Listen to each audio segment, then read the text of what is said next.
تحياتي أحرار العالم، سلام عليكم، يا رب تكونوا بخير.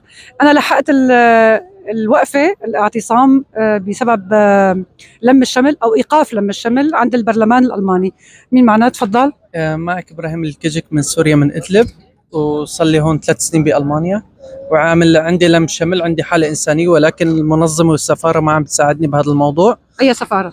السفارة الألمانية في بيروت. أنا قدمت تقارير طبية كتير، ولكن بس شو أنت إقامتك؟ أنا معي إقامة حماية سنوية 3 سنين، ولكن إنه الأوراق والتقارير الطبية كلها قدمتها كاملة وبدون أي نقص، وطفلي معاق، ولكن عم بيقولوا لي هذا الشيء روتين. بس أنت انسمح بالآونة الأخيرة بأنه في لم شمل للي عنده حماية. نعم. أي. بس انا مقدم كل اوراقه، ولكن نعم. اجى رفض، واجى قال انه روتيني. يعني هذا ابني مثلا عمره 5 سنين، انا ماني شايفه. مالك شايفه؟ يعني شفته هو صغير كان. نعم. عندي ابن تاني عمره 2.5 سنين كمان، هذا ما شفته. عم بحكي معه على التليفون كل يوم، انا بحكي مع ابني ببكي، يعني بضل بحكي معه لحتى ابكي.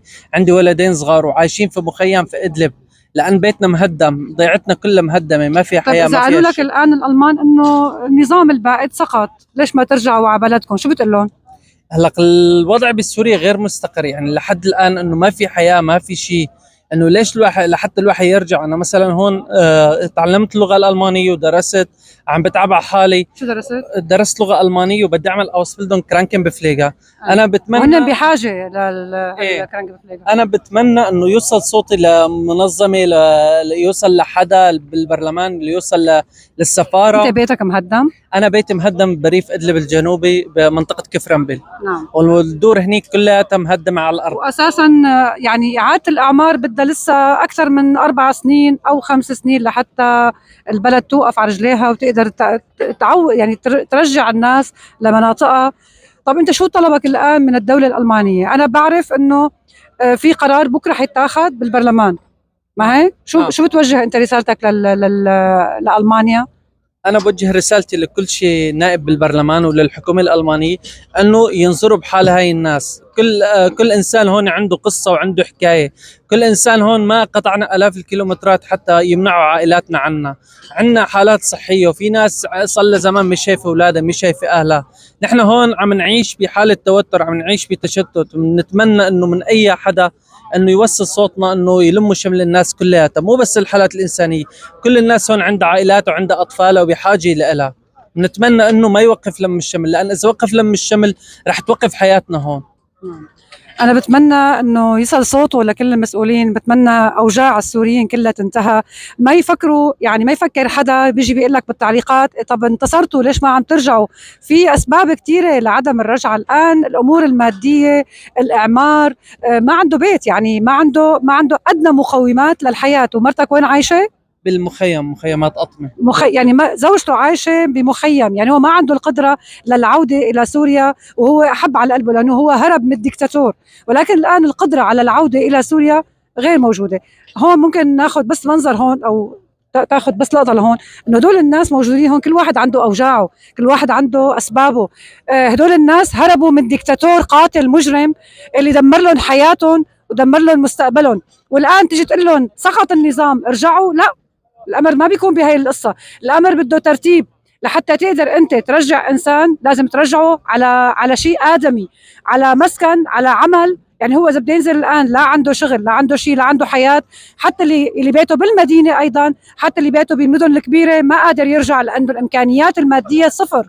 عم يقول لك لا، بضل بدول الغربة بين ما أنا أسس حياتي وارجع لبلدي وانفع بلدي. حتى هو يعني عنده المهنة اللي حابب يتعلمها. ألمانيا قالت لي حالة على الموضوع هذا، على انه يكون ممرض ان كان للكبار بالعمر، خاصة للكبار بالعمر. انا ابن اخي درسها، يعني معاشه احسن من اي موظف ثاني. يعني انا بدي ادرس، انا حاليا خلصت البي اينز وعندي انتجراسيون كورس وعندي فغايفلش، وحاليا بدي ادرس البي اس 5 بس مشان اعمل هود الاوس. وحتى شكله الماني الولد، يعني الله يحميك يا رب، الله يحميك يا رب. نسوي الله لا انا بقول شوف، انا عندي تجربة مع المانيا صراحة.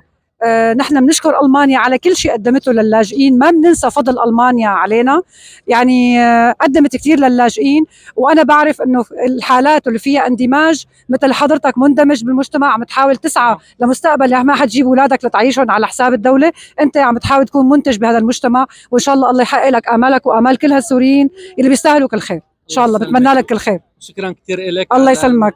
الله يسلمك. لم الشمل بضل واقف، او كل الناس بتعمل لم الشمل، وان شاء الله هيك الله بيفرج على الجميع وبنعيش حياه سعيده وكريمه. بدي احكي شغله للالمان، انا بعرف ناس مجنسينها تركوا المانيا ونزلوا. لا تخسروا هدول الناس اللي حابين يعملوا شيء لألمانيا ولبلدهم بالمستقبل، لا تخسروهم، لأنه أنتم بحاجة. أنا بعرف كثير عائلات معها جنسيات هولندية، جنسيات بلجيكية، جنسيات سويدية، جنسيات ألمانية، تركت هي وعائلاتها ورجعت.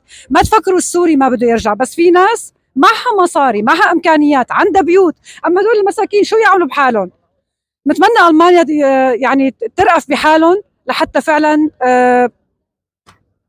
يكون في شيء آدمي بحياتهم. شكرا كثير من أمام البرلمان الألماني ليسمع أوجاع السوريين بخصوص لم الشمل. تحياتي لكم والسلام عليكم.